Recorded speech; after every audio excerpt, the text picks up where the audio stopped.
What's up, Lantern fans? It's the Emerald Enthusiast, the co-host of the Emerald Echo podcast, here with a look at a complete DC Universe Classics Collect and Connect figure of Arkillo.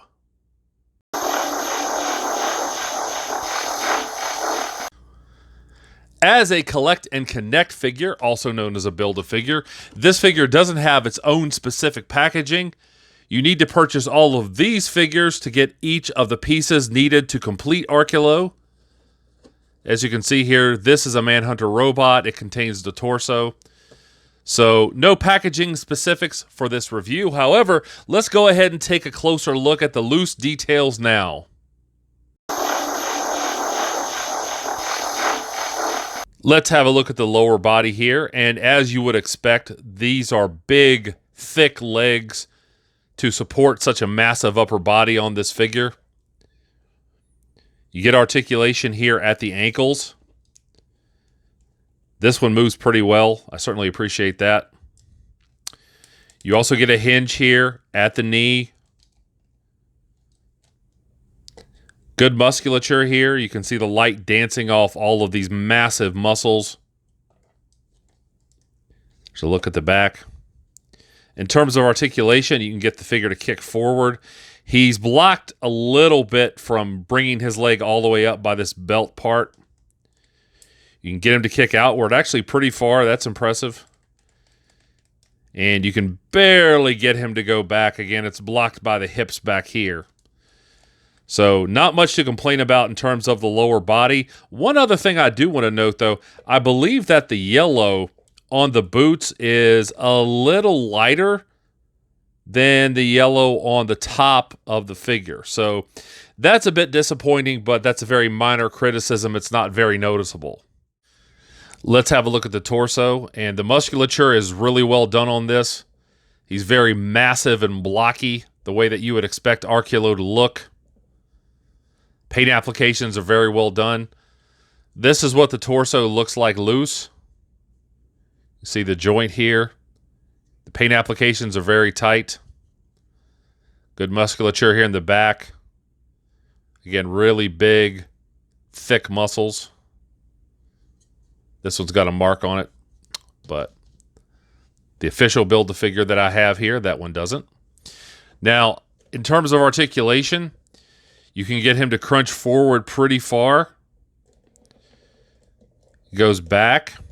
You do have this waist swiveling here, but as you can see, if you articulate the figure, then like this part of the paint no longer lines up, so it looks a little bit weird if you decide to do that.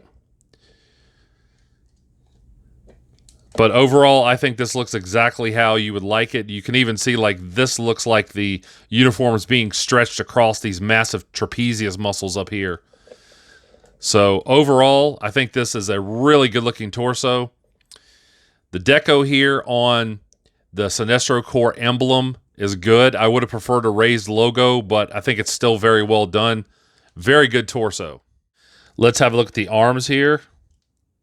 And another thing I noticed is that these like gauntlets, these bracelets, whatever you want to call these, they're actually gold. They're a little bit more metallic than the rest of the uniform. You get all these like little individual parts here that have been sculpted in. Hinge at the elbow. Biceps articulation. Pretty good movement here on the shoulders. You can actually get it to go out that far. I would still be careful here because, again, this feels like there's not a lot of space in the joint here, so be careful. 360 degrees of rotation, although you do need to angle the arm a little bit, so be very careful there. On this side, this is where we have the Sinestro core logo on the armband. That's done very well. Again, the paint very tight, the way you'd want it to be. Here's a look at the hand here, and lots of good detail on the hand.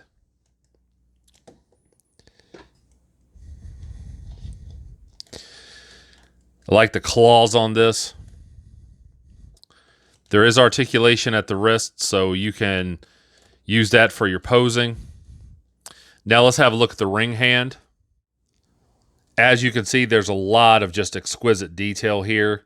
You see like the bones and the veins in the hand, these wrinkles that have been sculpted in. Good definition on these big, huge fingernails. Here's a look at the ring. Let me see if I can get you a good close-up on this ring. So blown up to this size, the Sinestro core symbol looks a little sloppy. It really isn't noticeable, though, if you're just looking at this in real life. Overall, the shape of the ring is really good. It looks like it's there, like it's been slid over his finger. So overall, I really can't complain about this ring, even though looking at it from this angle, again, magnified to this size, it does look a little sloppy.